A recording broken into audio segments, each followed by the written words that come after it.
নবী বলে দিয়েছেন, যাদের স্বামী দেশের বাহিরে থাকে অথবা বাড়ি থাকে বউ, স্বামী থাকে অন্য জেলায়, ওই নারীদেরকে নবী উপদেশ দিয়েছে, তোমরা সুন্দর পোশাক পরো না, ভালো করে সাজগোজ করিও না, কারণ অন্য কোন পুরুষের নজর তোমার দিকে পড়তে পারে।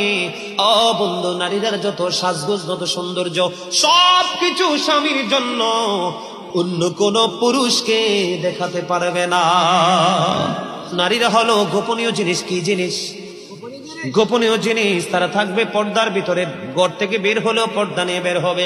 যখন মহিলারা পর্দার বাহিরে চলে আসে গো, আমার নবী বলেছেন, শয়তান তখন তাদেরকে দেখে উকি ঝুঁকি দেয়।